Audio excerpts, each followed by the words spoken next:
சத்யாவின் தமிழ் புத்தாண்டு super offer. Tamil Nadu முழுவதும் சட்டமன்ற தேர்தலுக்கான பிரச்சாரம் தீவிரம். வாக்குப்பதிவுக்கு 10 நாட்கள் மட்டுமே உள்ளதால் வீதி வீதியாக சென்று வேட்பாளர்கள் வாக்கு சேகரிப்பு.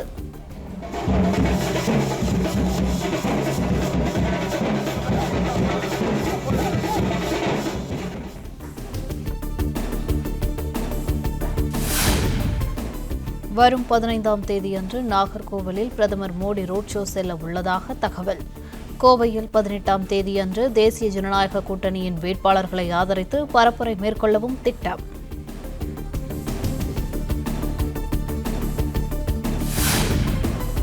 திமுகவின் மோசமான ஆட்சியை தமிழக பாஜக தொண்டர்கள் அம்பலப்படுத்துவதாக பிரதமர் மோடி கருத்து.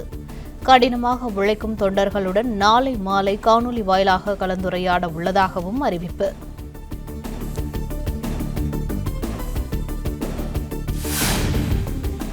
ராமநாதபுரம் மாவட்டம் பரமக்குடியில் முதலமைச்சர் மு க ஸ்டாலின் பிரச்சாரம்.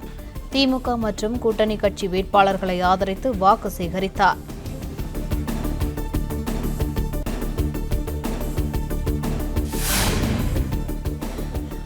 இந்தியாவின் நம்பர் 1 மாநிலமாக தமிழ்நாடு வளர்ந்துள்ளதாக முதலமைச்சர் மு க ஸ்டாலின் பெருமிதம்.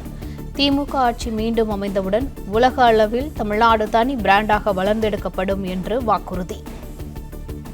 மீட்டு இன்று இந்தியாவிலேயே நம்பர் 1 மாநிலமாக தமிழ்நாட்டை கொண்டு வந்திருக்கிறோம். ஆனா இந்த வளர்ச்சி போதுமா? நமக்கு போதாது. தமிழ்நாட்டை உலக அளவில் தனி பிராண்டா நாம வளர்த்தெடுக்கணும். அதுக்கு ஏப்ரல் 23ஆம் தேதி நீங்க எல்லாரும் திமுக தலைமையிலான மதச்சார்பற்ற முற்போக்கு கூட்டணிக்கு வாக்களிக்கணும்.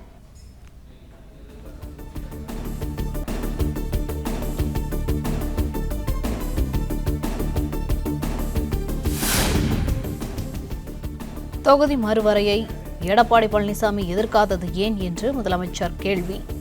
மத்திய அரசின் திட்டங்களை மட்டும் எதிர்க்காமல் இபிஎஸ் அமைதியாகி விடுவதாகவும் விமர்சனம்.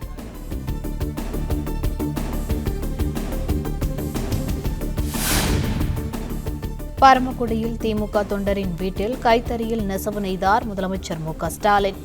தேநீர் அருந்தியபடி அவரது குடும்பத்தினரிடம் நலம் விசாரித்தார்.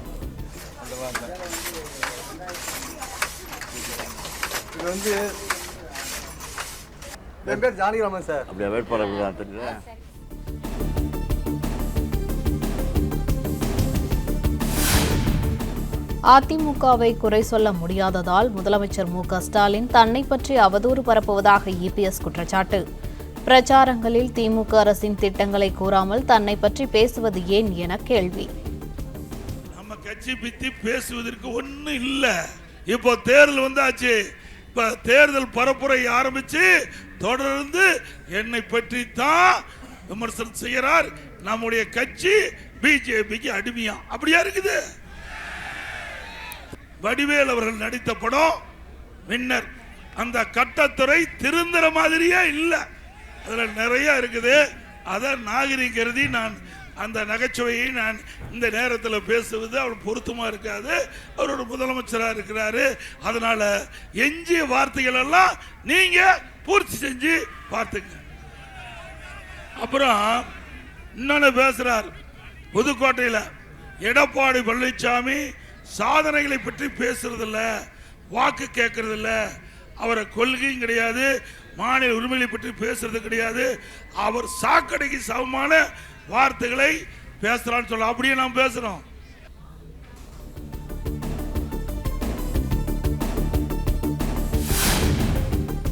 திமுக ஆட்சியை அகற்ற வேண்டும் என்ற ஒற்றை கருத்தின் அடிப்படையில் பாஜகவுடன் அதிமுக கூட்டணி அமைத்தது. அதிமுக எப்போதும் சிறுபான்மை மக்களின் பாதுகாவலனாக இருக்கும் என இபிஎஸ் வாக்குறுதி. சற்று இஸ்லாமிய பெருமக்கள் சிந்திக்க வேண்டும். ஆக ஒரு கட்சியோட கூட்டணி வச்சுட்டா சொல்லுவதெல்லாம் கேட்பது கிடையாது. கூட்டணி என்பது தேர்தல் நடத்தல் அமைப்புடுது. கொள்கை என்பது நிலையானது. கொள்கைக்கு கூட்டணிக்கு வேற வித்தியாசம் இருக்குது. அதிமுக பொறுத்த வரைக்கும் புரட்சி தலைவர் காலத்திலும் சரி, அம்மா காலத்திலும் சரி, என்ன கொள்கை கடைபிடித்தாரோ அந்த கொள்கை தான் இப்பொழுதும் கடைபிடிக்கிறோம். ஆகவே யாரும் அச்சப்பட வேண்டியதில்லை. சிறுபான்மை மக்கள், கிறிஸ்துவ மக்கள், ஏனைய சிறுபான்மை மக்கள் அனைவருக்கும் பாதுகாப்பாக இருக்கக்கூடிய ஒரே அரசாங்கம் அதிமுக அரசாங்கம்.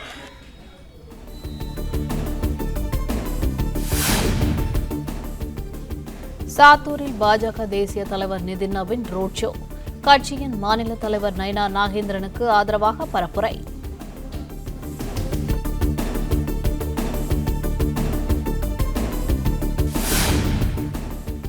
திமுகவினர் மற்றவர்களைப் போல் ஓய்வு எடுத்துக் கொண்டு பிரச்சாரம் செய்யவில்லை. சிலர் ரெஸ்ட் எடுத்து டயர்ட் ஆகிவிட்டதாகவும் விஜயை விமர்சித்த உதயநிதி ஸ்டாலின். 30ஆம் தேதி ஆரம்பிச்ச 12 நாளா ஒவ்வொரு சட்டமன்ற தொகுதியா போய் உதயசூரியன் சின்னத்துக்கு மீண்டும் ஆக்குறீங்க அப்படின்னு பிரச்சாரத்துல ஈடுபட்டு இருக்கிறேன். நாம மத்தவங்க மாதிரி பிரேக் விட்டு பிரச்சாரம் பண்ணல. சில பேர் இன்னைக்கு ரெஸ்ட் எடுத்து டயர்ட் ஆகிட்டாங்க. ஆனா நம்ம ரெஸ்ட் இல்லாம தொடர்ந்து உழைச்சிட்டு இருக்கோம். டயர்ட் ஆகாம மக்களை சந்திச்சுக்கிட்டு இருக்கிறோம்.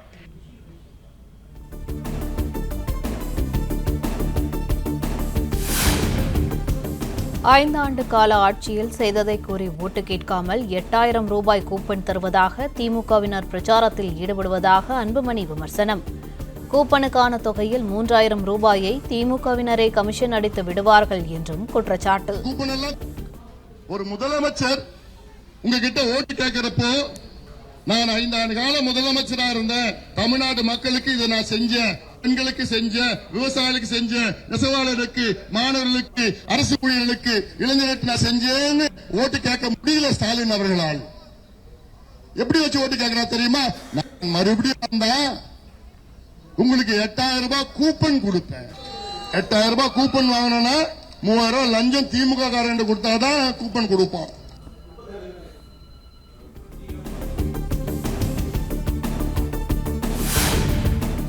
கன்னியாகுமரியில் தவேக தலைவர் விஜய் ரோட் ஷோ.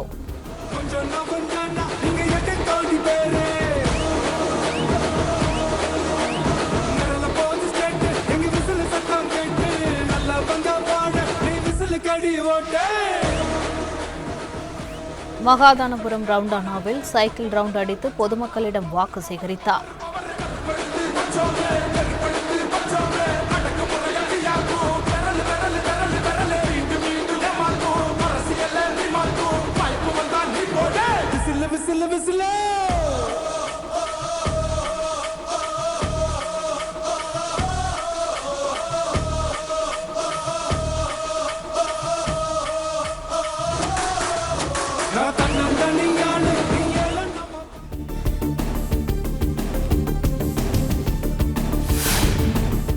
அரசின் நலத்திட்டங்கள் இடைத்தரகர்கள் இன்றி மக்களை சென்றடைய ஆதார் அட்டை போல தனி அடையாள அட்டை வழங்கப்படும்.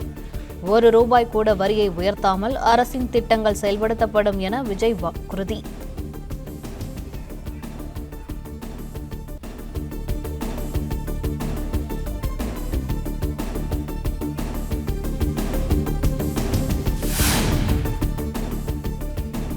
இந்தியாவின் செயற்கை தொழில்நுட்ப தலைநகராக தமிழ்நாடு மாற்றப்படும். ஏஐக்கென தனி அமைச்சகம், தனி பல்கலைக்கழகம் அமைக்கப்படும் என்று விஜய் வாக்குறுதி.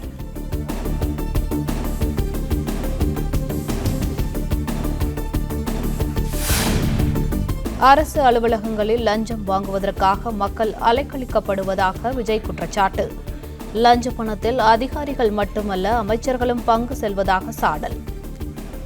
கவர்மெண்ட் சிஸ்டத்தில் இப்போ நீங்கள் ஏதாவது ஒரு கவர்மெண்ட் ஆஃபீஸுக்கு போய் ஒரு வேலை செஞ்சு கொடுக்க போய் கேட்டிங்கன்னா, இவங்கள பாரு, அவங்கள பாரு, இப்போ வா, அப்புறம் வா, இந்த டாக்குமெண்ட் சரியில்லை, அந்த டாக்குமெண்ட் சரியில்லை, அதை எடுத்துக்கிட்டு வா, இதை எடுத்துக்கிட்டு வான்னு இழுத்தடிச்சுக்கிட்டே இருப்பாங்க. அப்படிப்பட்ட இழுத்தடிக்கிறதுக்கு காரணம் டாக்குமெண்ட்ஸ் இல்லை, டப்பு லஞ்சம். இப்படிப்பட்ட ஒரு சிஸ்டம் அதுக்கு பேர் குட் கவர்னன்ஸ் இல்ல, ஹராஸ்மெண்ட். இந்த டப்புலாம் வாங்குறாங்கல்ல, இது சம்பந்தப்பட்ட அந்த ஆபீசருக்கு மட்டுமே போறதில்ல, சம்பந்தப்பட்ட அந்த மினிஸ்டருக்கும் ஒரு கட்டு போகுது.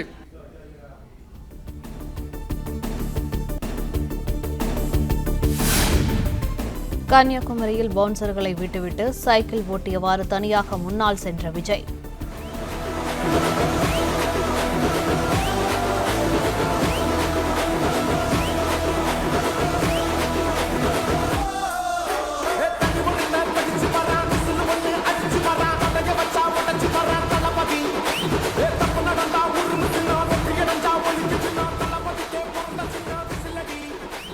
தொண்டர்கள் அருகில் வந்ததும் சைக்கிளை போட்டுவிட்டு பிரச்சார வேனுக்கு திரும்பினார்.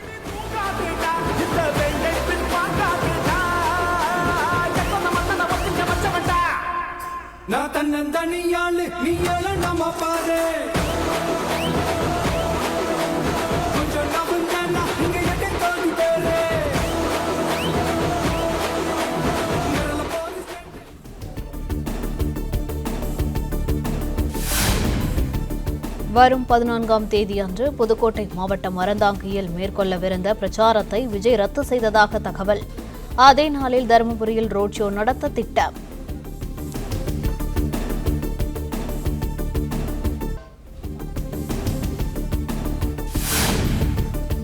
ஆண்டிப்பட்டியில் சீமான் பிரச்சாரம் மேற்கொண்டபோது திடீரென அவரை வசைபாடிய நபரால் பரபரப்பு. இந்த மாதிரி குடிகாரர்களை உருவாக்கியது தவிர தமிழகத்தை ஆண்ட அரசுகள் என்ன செய்தது என சீமான் கேள்வி. இந்த மாதிரி குடிகாரர்களை உருவாக்கியதை தவிர இந்த அரசுகள் என்ன செய்தது? அறிவு சமூகமே சாராய போத்தலிலே வீரன் என்று பெயரை எழுதி வைக்கிற இவர்களை வீழ்த்தாது நீங்கள் வீர மக்கள் தானா?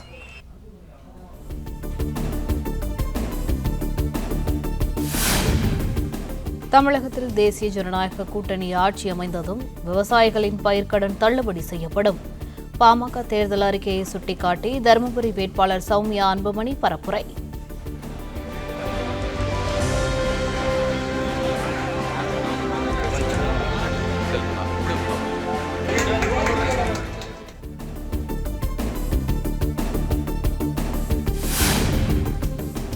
எல்லை தாண்டி மீன்பிடித்ததாக காரைக்கால் பகுதியைச் சேர்ந்த 12 மீனவர்கள் கைது. காங்கேசன்துறை வடக்கு கடற்பகுதியில் வைத்து கைது செய்தது இலங்கை. ஈரான் ஒப்பந்தம் மேற்கொண்டாலும் இல்லை என்றாலும் அமெரிக்காவிற்கு கவலை இல்லை என ட்ரம்ப் கருத்து. பேச்சுவார்த்தையின் முடிவு எப்படி இருந்தாலும் வெற்றி பெற்றது அமெரிக்காதான் என்றும் திட்டவட்டம்.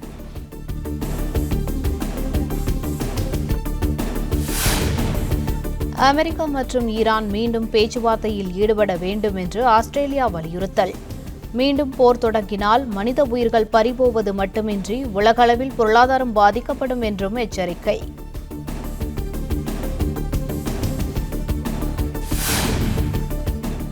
இஸ்ரேலை அழிக்க நினைத்த ஈரானையும் அந்நாட்டிற்கு ஆதரவான ஆயுத குழுக்களையும் அழித்து வருகிறோம். மேற்காசியாவில் இன்னும் நிறைய காரியங்களை செய்ய வேண்டிய தேவை தங்களுக்கு உள்ளதாக இஸ்ரேல் பிரதமர் நெதன்யாகு சூசகம்.